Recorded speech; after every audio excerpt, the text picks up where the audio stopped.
Hi everyone, today I am going to solve the chapter 4 of the Excel part of the Pearson MyITLab course.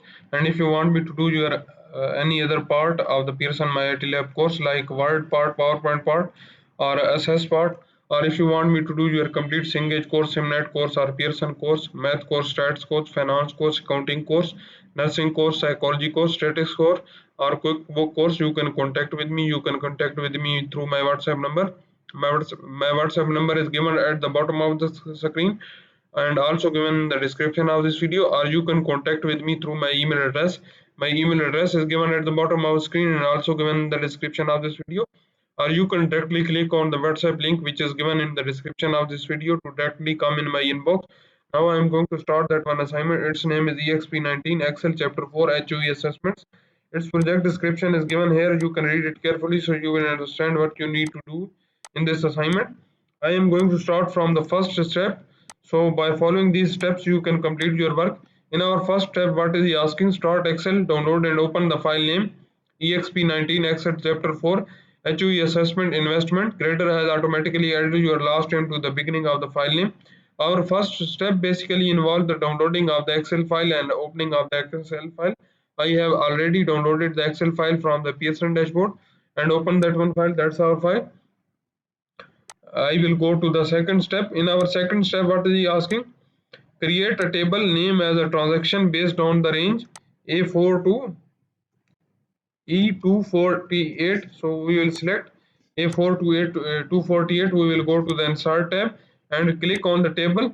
And you should be careful by selecting this one range. This range is A4 to E248 and my table as a header is selected, and press OK. And then rename the table name here as a table 1 and rename that one as a transactions. Paste it here as a transaction and press enter. That's our table name. That's our step number 2. In our step number 3, what is he asking? Freeze the top row containing the column heading. So we will go select the first row. That's our first row. We will go to the page layout. Now we will go to the view tab, and here in the freeze panes you will select freeze top row, and then our top row will be freezed. Now when you move downside, our top row will not move. This will show on every page. That's our step number 3. In our step number 4, what is he asking? Apply white table style medium 4. So we will select the table styles, go to the tables design, and which table style he is asking? White table style medium 4. That's our white table style medium 4. That's now applied to our table. That's our step number 4. In our step number 5, what is he asking? Add a new column name as a percentage change. So we will copy that one and paste it as a new column name as a column F as a percentage change and press enter. So our formatting is applied to that one column also. That's our step number 5. In our step number 6, what is he asking? Enter a formula in the percentage change column using the unqualified structure reference to the calculate the percentage change between the commodity purchase percentage price and the current price. He gives us a hint here, last one, purchase price over the current price. So we will select just is equal to purchase price over current price and press enter. So our result is shown in our column F. What next he is asking to do? In our step number 7, what is he asking? Apply the percentage style and the percentage number format to the range F5 to F248. So we will select F5 to F248. We will select that one. That's now selected, and press Ctrl+1 and select percentage style, and with how much decimal places. He did not tell us the decimal places, so it will be default decimal places as a 2 and press OK. So that's now applied to our selected range. That's a percentage style applied to our selected range. That's our step number 7. In our step number 8, what is he asking?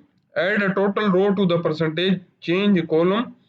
Set the total to display the average of percentage column change. So we will select, go to the table design, and here we will select the total row, and at the last we will go and we will change the last one to as a average and press OK. That's our average total column, that's our total row, that's our step number 8.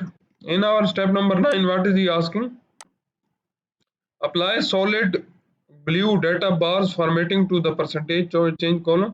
So we will select that one, percentage column. That's now selected.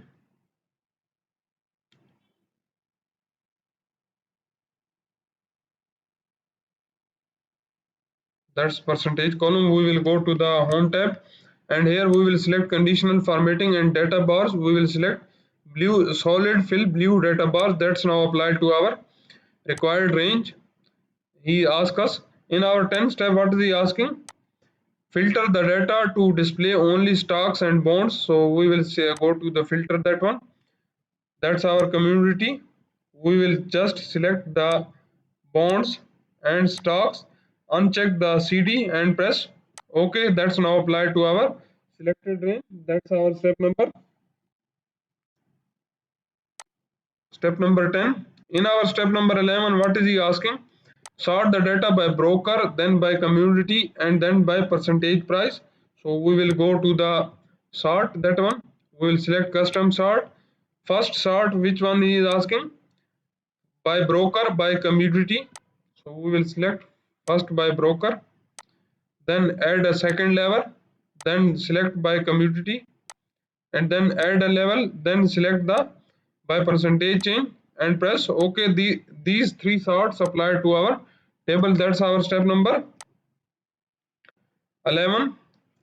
That's our we have total 14 steps in this assignment. I have performed 11 steps, which is enough to pass your assignment. And if you want to get an A grade, you can contact with me. If you want me to do your any other course like Simnet, Pearson or Cengage course, math course, stats course, finance course, nursing course, psychology course, or information technology course, or QuickBook course, you can contact with me. You can contact with me through my WhatsApp number. My WhatsApp number is given at the bottom of the screen and also given in the description of this video. Or you can contact with me through my email address. My email address is given at the bottom of the screen and also given in the description of this video. Or you can scan the WhatsApp barcode which is given in the thumbnail of the video and in the thumbnail of the channel, or you can directly click on the WhatsApp link which is given in the description of this video to directly come in my inbox. And if you like my video, please subscribe my channel to get any video updates. Thank you.